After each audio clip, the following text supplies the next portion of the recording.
Start. हाँ,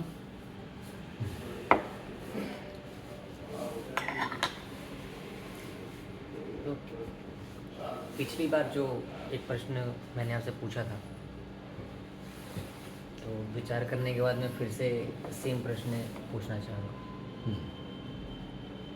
प्रश्न दोहरा सकते हैं कि चाहे ऑपोजिट जेंडर का कोई दोस्त हो या प्रेमिका हो या प्रेमी हो या सामान्य दोस्त हो, गुरु हो, तो हर शाम मतलब हर दिन हम मिलते हैं, फिर कुछ अच्छे पल बीतते हैं, हम हंसी खुशी बात करते हैं, सब कुछ। तो जब अगला दिन आता है तो फिर मन करता है कि आज फिर चलें, फिर मिलें और फिर वैसे ही बातें हो, खाएं पिए घूमें और उतना ही सुख मिले। लेकिन गेस व्हाट, वो होता ही नहीं है। सेम पर्सन के साथ मिले लेकिन कल की तरह नहीं हुआ, आज तो उतना मज़ा नहीं आया। या अच्छा होता है या अच्छा नहीं होता है। हाँ, या एकदम, या फिर वो इंसान नहीं है आया मिलने, तो और दुख होता है कि अब क्या, अब तो मेरा पूरा दिन ही ख़राब। फिर जैसे जैसे और इन्वॉल्वमेंट बढ़ता है जिस भी तरह का रिश्ता है, तो उधर से जब नहीं मिलती है वो चीज़ जिसको मन की आदत लग चुकी है, तो बार बार दुख बढ़ता जाता है। तो क्या हमेशा मतलब क्या आप ये कहना चाह रहे हैं कि प्रेम करते हैं और दुख मिलता है जी, किसी भी रिश्ते में।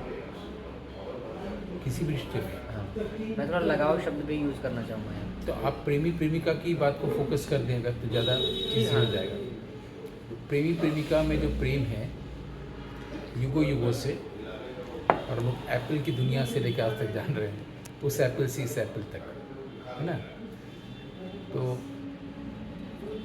प्रेम में सुख मिलता है तभी तो आदमी प्रेम की ओर जाता है, और सबसे ज़्यादा जाता है। दुनिया में कुछ भी हो जाए, चाहे गिलहरी हो, मछली हो, ऊँट हो, इंसान हो, वो प्रेम की ओर जाता है और प्रेम उसके भीतर भी होता है। और हर कोई प्रेम चाहता है, पशु पक्षी सब कुछ, है ना। पाना करना उसमें दोनों ही जैसे अंग्रेजी में एक शब्द है इवोल्यूट, उसका मतलब होता है कि वो प्रोड्यूस्ड भी है और प्रोड्यूस करता भी है। ये एक टर्म है फिलोसॉफी का, इवोल्यूट, इसे इवोल्यूशन बना है। वो प्रोड्यूस्ड भी है, किसी ने उसको प्रोड्यूस किया है और वो खुद भी प्रोड्यूस करता है। तो प्रेम एक ऐसी कोई भी जीव इसका सबसे अच्छा उदाहरण है, सारे ही प्रेम सबसे अच्छा ये भाव है जो हमारे अंदर प्रेम है भी, और हम प्रेम चाहते भी हैं। दूसरों को प्रेम करना भी चाहते हैं, देना भी चाहते हैं और प्रेम पाना भी चाहते हैं। अगर हम लोग फोकस कर लें प्रिसाइजली, एक लड़का है, इस संसार में मैं भी आया, तो मुझे जब लगा कि चीज़ें बदलती हुई हैं, व्यक्ति भी बदलता हुआ है और प्रेम की परिणति हमेशा दुख है। Every time, in every relationship, ठीक, every moment in every relationship. तो प्रेम का की परिणति अगर दुख है, ठीक है, और सुख की परिणति अगर दुख है, तो फिर क्या ऐसा किया जा सकता है कि प्रेम की परिणति दुख न हो? तो वही मेरा अगर मैं, हाँ यही प्रश्न है, अगर मैं ऐसा कुछ कर सका तो एक एग्जाम्पल सेट होगा। तो जैसे कि मेरे स्वभाव में है, या मुझे ऐसे ही बना के भेजा गया है कि जहाँ जहाँ प्रॉब्लम्स है संसार में, उसके लिए एग्जाम्पल सेट करना। तो उसके लिए मैं ये कह रहा हूँ जो मैंने किया, प्रेम करो और उसका आनंद लो, सुख मत लो। मतलब मैं, अगर आप मेरी गर्लफ्रेंड है, मैं आपसे प्रेम कर रहा हूँ, तो मैं आनंद में हूँ। जब आनंद में होंगे तो सुख की तरफ सेंस ही नहीं जाएगा, और जब अगली बार मैं आपसे मिलूँगा तो इससे ज़्यादा आनंद मिलेगा, तो और ये मिलता ही रहेगा और कभी दुख नहीं होगा, कभी सेपरेशन नहीं होगा। हाँ, तो प्रेम करते समय मतलब हम कैसे पता करें, डिस्टिंग्विश करें कि हम अभी सुख में नहीं, वो मैं सुख या अब कुछ मत करिए, आप उसको एंजॉय कर रहे हैं। जब आप, वो सुख भी तो हो सकता है। हाँ सुख हो, ठीक है, ये अभी सुख नहीं होता, जब हम लोग याद करते हैं तब सुख कहते हैं। उस पल को सुख नहीं बोलेंगे।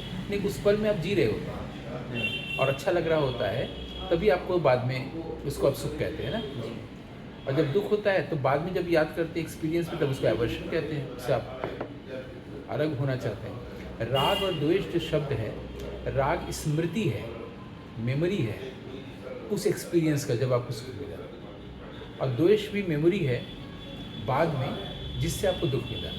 राग और द्वेष बाद में है, इसलिए हम लोग के आर्ट में, नाट्यशास्त्र में राग द्वेष है ही नहीं है ना। वहाँ पर दूसरी चीज़ है, श्रृंगार है और दुख है, वो अलग चीज़ है। श्रृंगार और शोक क्यों कहा गया है? तो ये जो मैंने जो जिया, जो मैं एग्जाम्पल रखा, जो मैं संदेश देना चाहता हूँ या मैं कहना भी चाहता हूँ, वो ये है कि जब आप किसी के साथ प्रेम कर रहे हैं, बातचीत कर रहे हैं, अपनी प्रियतमा के साथ मिल रहे हैं, सब कुछ कर रहे हैं, तो उस वक्त होता क्या है कि हमारे भीतर डिज़ायर है। तो जब हम उससे मिल रहे होते हैं तो वो डिज़ायर लेसनेस की स्थिति आ जाती है। उस वक्त क्या होता है, ईगो नहीं रहता है और हमारे ही भीतर जो आनंद है उसका फ्लो आ जाता है, इसलिए हमें अच्छा लगता है। यहाँ तक ठीक है, क्लियर है कि एक तरह से ईगो भी हट गया, इसलिए प्रेम या प्रेमिका की ज़रूरत है, प्रेम या प्रेमी की ज़रूरत है, वो ईगो को हटा देता है, ठीक। और कॉन्शियसनेस का फ्लो इतना आ जाता है, इतनी खुशी, क्योंकि वहाँ डिज़ायर नहीं है, थॉट नहीं है, माइंड नहीं है, ईगो नहीं है, बुद्धि नहीं है, इंटेलेक्ट नहीं है, क्लियर। अब क्या होता है, हम उसको, वो ब्रेन में रजिस्टर हुआ, तो फिर बाद में भी उसको लेके सोचते हैं। जब हम लोग अलग, वो अपने काम कहीं चली गई, मैं कहीं चला गया, अब हम उसको लेकर और सोचते हैं। वो जो फिर बाद में हम उसको रिलीज करते हैं, ये यहाँ से शुरू होता है उसको सुख में बदलना। आनंद मिला था, आनंद को सुख में बदलने लगते हैं। क्या ऐसा हो सकता है कि ये काम ना करें? क्योंकि जब आप ये कर रहे होंगे तब भी तो आपका कोई प्रेजेंट मोमेंट होगा, तो उसके साथ आप आनंद में क्यों नहीं है?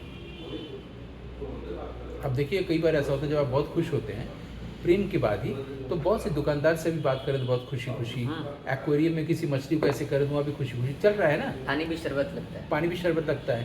तो इसके बाद से अभी आप उसको याद नहीं कर रहे हैं, आप रास्ता ही पार कर रहे हैं, कोई गलत भी आ गया तो उससे भी बहुत हंस के बोल रहे हैं कि हाँ यार तो वैसा कर वो उस समय वो भाव कंटिन्यू है ना। तो आप किसी शत्रु भी आ जाए आपके सामने, उससे भी आप गले लगा देंगे, ठीक। लो यार सारे, अभी भी वो सुख हुआ नहीं है। जब आप इसको मेमोराइज करते हैं, वहाँ से सुख शुरू होता है, फिर राग द्वेष आएगा बाद में। तो ये जो सुख शुरू होता है वो क्या हो सकता है कि आप ना करें, ये आदमी का हाथ में। कैसे?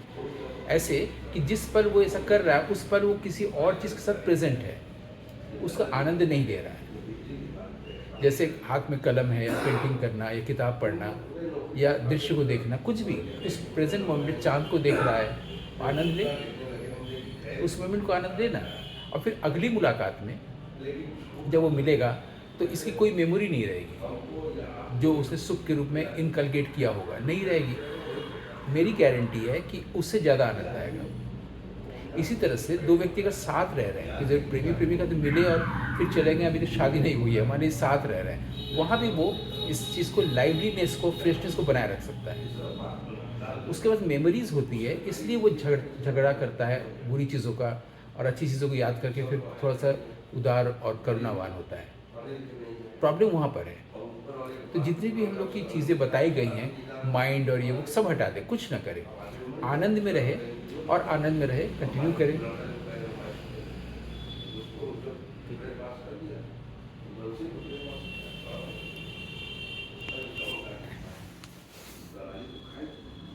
8 साढ़े 8 मिनट।